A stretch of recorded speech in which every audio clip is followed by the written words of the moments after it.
Ils vont dire, ben, ils vont passer le jour. Ils vont passer, ils vont tous se noyer. Déjà, même ça, même pas nager. Je vous avais dit, moi, quand je suis arrivé ici, pour aller à l'école, là, on m'a mis dans la piscine où je suis allé chercher le petit bassin. L'eau m'a dit, ici, mais c'est là-bas que moi je vais nager. On m'a dit, mais monsieur, elle dit, non, arrêtez vos histoires. Moi, je vais nager. C'est pour les enfants, les petits. Il dit, c'est pas grave. Moi, c'est là que on dit, mais il y a le grand bassin. Il dit, non, je suis venu pour aller à l'école, je ne suis pas venu pour me noyer. Donc, je dis que la piscine et moi, on n'est pas camarades. Oh, oui, ce sont mes petits enfants, je peux les accompagner là-bas. Ils vont nager bien. Mais si c'est moi là, non. Moi, je me mets dans là où mon pied arrive là. Voilà, comme ça, je suis d'une chose. Et il dit, vous voyez, il dit, vous direz à vos enfants, vous instruirez vos enfants, et vous direz, ma maison, alléluia, tu as dit, ta maison a passé le Jourdain à sec. C'est-à-dire que les problèmes ne t'ont pas emporté. Dieu a asséché le Jourdain. Les problèmes n'ont pas emporté ton couple. Les difficultés n'ont pas emporté ton couple. Mais quel que soit tout cela, Dieu a fait passer ton couple à sec. Alors que les gens, quelque part, étaient cachés, ils voulaient que ton couple vole en éclats. Ils voulaient que ta maison vole en éclats. Ils voulaient que les choses ne marchent plus. Mais Dieu a fait passer ton couple à sec le Jourdain, afin de passer de l'autre côté, où ceux qui riaient ne peuvent plus t'atteindre parce que tu n'es plus dans leur camp. Donc ta vie est passée à sec.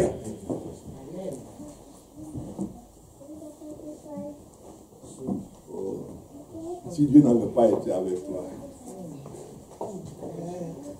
Oh. Aujourd'hui là, on allait pleurer beaucoup de couples.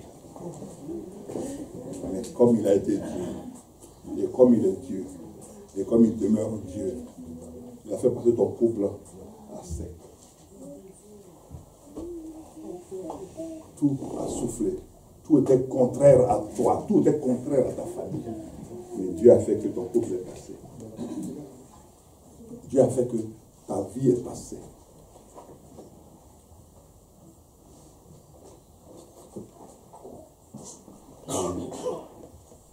Et le verset 24 dit ceci. Afin que tous les peuples de la terre sachent que la main de l'Éternel est puissante. Non seulement parce que la puissance de la main ne peut se vérifier que parce qu'elle est sur toi. Vous comprenez? La main de l'Éternel est puissante parce que sa main est sur toi. Et sa main te préserve de toutes les attaques, les agressions et les embuscades de l'ennemi. Donc ça veut dire que la main de l'Éternel, sa puissance démontre à tous ceux qui voulaient ton échec, ta chute. Il découvre maintenant quelque chose qu'il n'avait pas vu venir, la puissance de la main de l'Éternel sur ta vie. Il découvre la puissance, la force. Ils disent, mais comment est-ce qu'on fait tout pour que ce couple se déchire? On fait tout pour que ça ne marche pas. Mais qu'est-ce qui fait qu'il avance? Il ne faut qu'avancer seulement. Mais parce qu'il y a ce qui est marqué. Ouais, c'est là, il y a qui a découvert qu'il faut vraiment que la main de Dieu est vraiment sur sa maison. Parce que la main de l'Éternel est puissante. La main de l'Éternel est puissante. La main de l'Éternel est puissante pour contrecarrer tous les traits enflammés de l'ennemi, pour contrecarrer tout ce qu'on avait prévu comme échec, tout ce qu'on avait prévu comme division, tout ce qu'on avait prévu comme destruction dans ta maison. La main de l'Éternel est puissante. Quand tu regardes à ta vie, même dans les temps de trouble, dis-toi, la main de l'Éternel est puissante. Oui, la main de l'Éternel. C'est là que tu vois que, quelle que soit la puissance des mains, mais la main de l'Éternel est puissante. main de l'Éternel te garde. La main de l'Éternel veille sur toi. La main de l'Éternel est puissante. Mais si la main de l'Éternel est puissante, donc ce que tu dois avoir en retour vis-à-vis de l'Éternel, c'est quoi alors? Allons voir dans Thessaloniciens. Thessaloniciens. L'épître de Paul aux Thessaloniciens.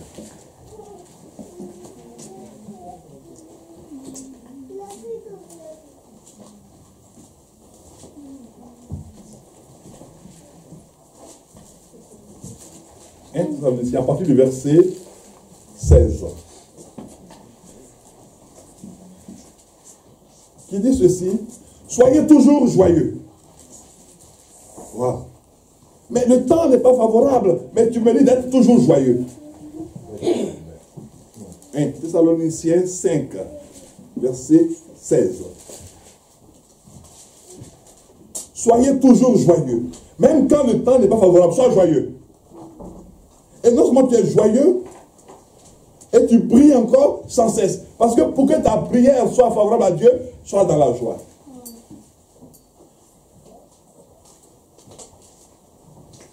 Oui. Sois dans la joie et prie ton Dieu et parle à ton Dieu. Sois dans la joie.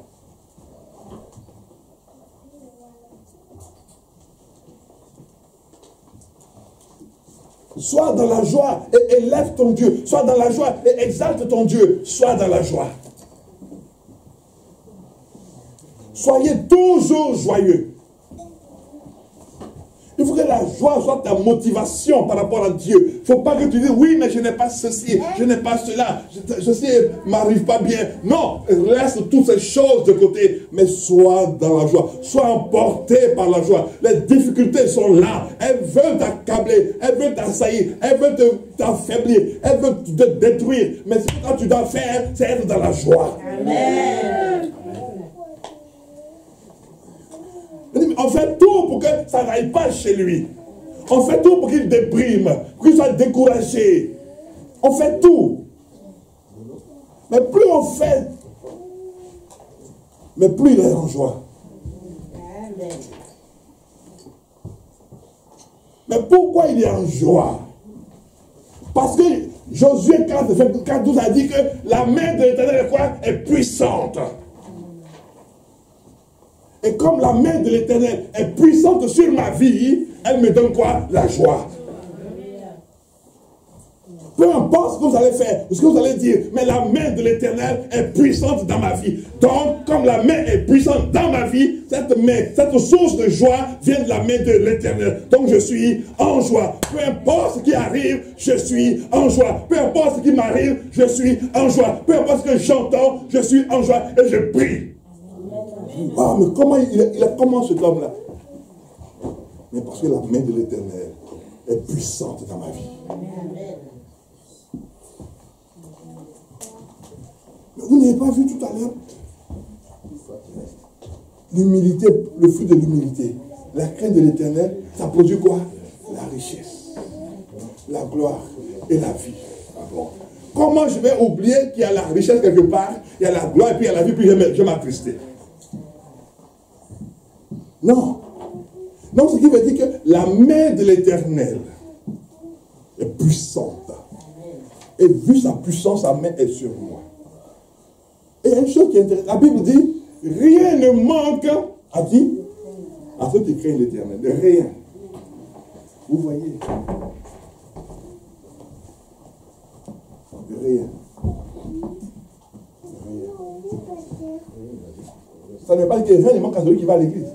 Non, à celui-là qui craint l'Éternel.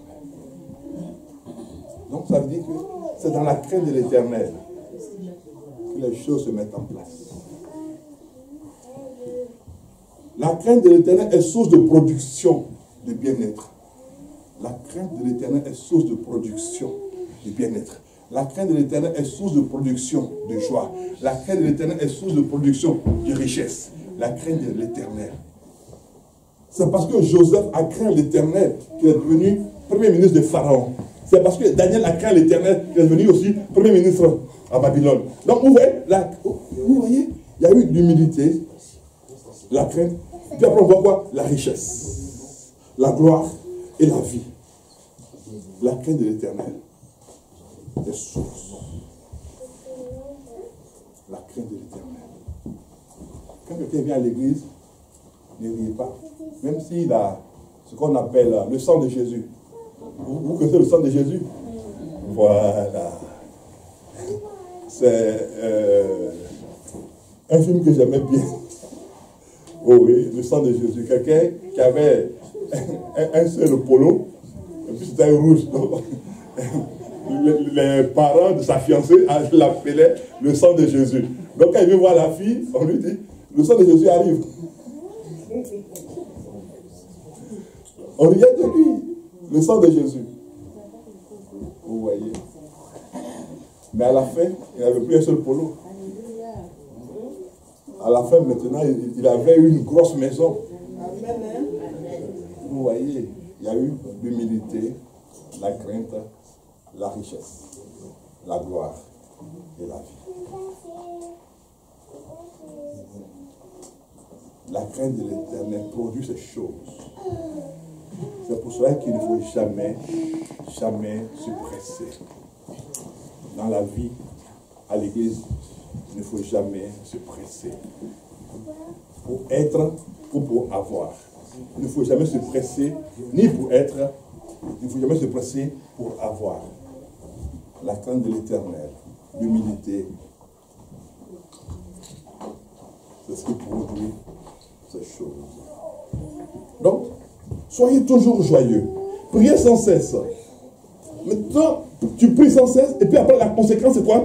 Rendez grâce en toutes choses, car c'est à votre égard la volonté de Dieu en Jésus-Christ. Donc, il faut rendre grâce à Dieu.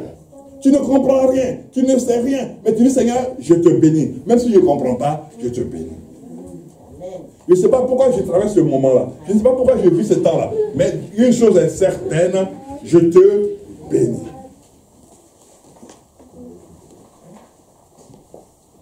Il y a des personnes qui veulent être élevées sans passer par un temps d'abaissement. Ce n'est pas possible.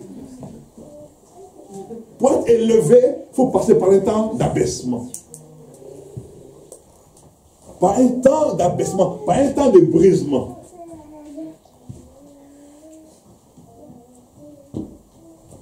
Mais regardez ce qui est dit même de notre Seigneur Jésus, ce merveilleux Seigneur. La Bible dit, c'est pour cela que Dieu lui a donné le nom au-dessus de tous les noms. Donc le nom au-dessus de tous les noms. Donc mystère caché de tous les siècles. Donc pour que toi, ton nom reste dans ta famille comme un nom qui a marqué la différence, il faut que tu passes aussi par des temps qui te sont défavorables. Et quand Dieu va te relever, te restaurer, te rétablir, même quand tu ne seras plus, on va dire, ah, dans notre famille, il y avait une personne qui craignait vraiment Dieu. On a vu Dieu à l'œuvre dans sa vie. Et par sa vie, on a vu Dieu à l'œuvre au milieu de nous. Oui, vous voyez. Cela est très important. Cela est très important. Et maintenant que nous dit le psaume 112,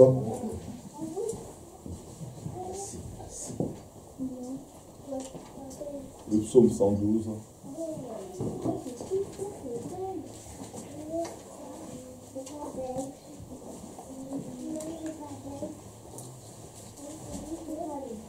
du verset 1 au verset 2.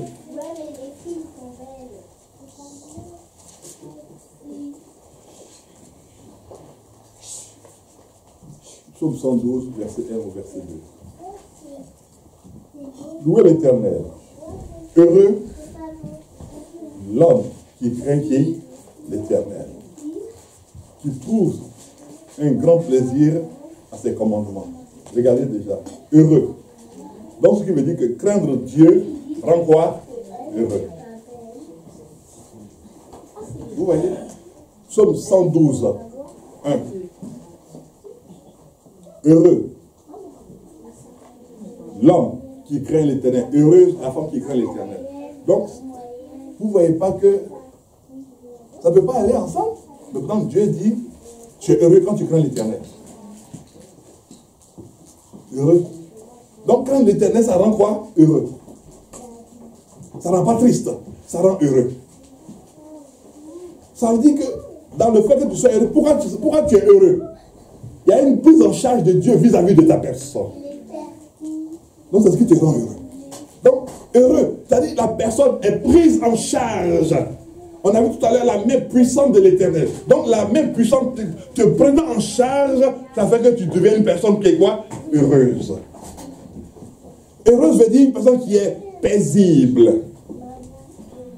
Une personne heureuse qui est paisible, qui est sereine, qui est tranquille. Bon, vous voyez? Tu es paisible. Tu es sereine et tu es tranquille. Ça fait une personne heureuse.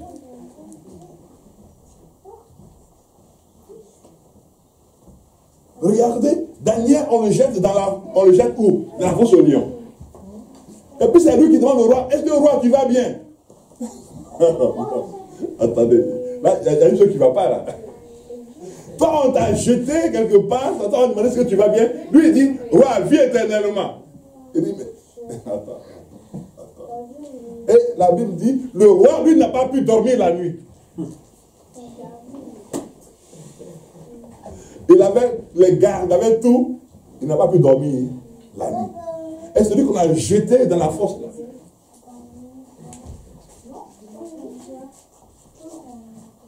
Lui qu'on a jeté dans la fosse, c'est lui qui dit au roi, vis éternellement. Vous ne pouvez pas dire que c'est un peu contradictoire. Il y avait un chrétien qu'on a mis en prison, ça s'est passé en Chine. Il était en prison, et les policiers le battaient, et puis chaque matin il demande au policier, est-ce que vous allez bien?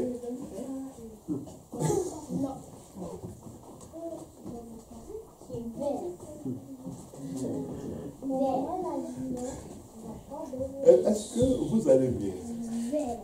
On dit, non mais toi? Il dit, moi? Non, rassurez-vous, je vais très bien.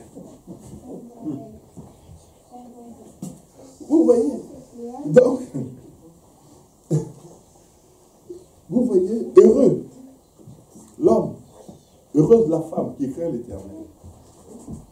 Donc, quand quelqu'un est pris en charge, il est quoi? Il est heureux. Oui. Quand on te prend en charge, tu es heureux. Quand on s'occupe de toi, quand on veille sur toi, tu es heureux. Quand on te dit non, mais on va s'occuper de vous, et puis on dit est-ce que ça va? Oui, continuez, continuez. Tu es heureux. Donc là, la Bible dit heureux. L'homme qui craint l'Éternel. La femme qui craint l'Éternel, elle est heureuse. Et qui trouve son plaisir, qui trouve un grand plaisir à ses commandements. Verset 2 dit, sa postérité sera puissante sur la terre. La génération des hommes droits est bénie. Vous voyez, sa postérité. Ce qui veut dire sa descendance.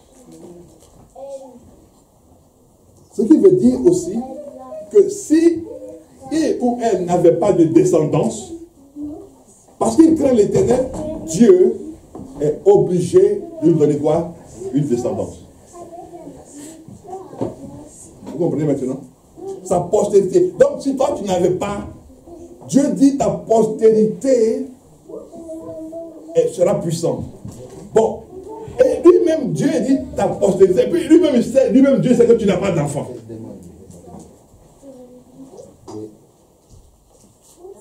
Qu'est-ce que Abraham a dit à Dieu? Il dit, je m'en vais sans héritier. Puis Dieu lui répond, il dit non. Il dit, celui qui est né dans ma maison sera mon héritier. Dieu lui répond, non, encore. Abraham, tu as tout faux. Tu auras un héritier. Il sortira de tes entrailles.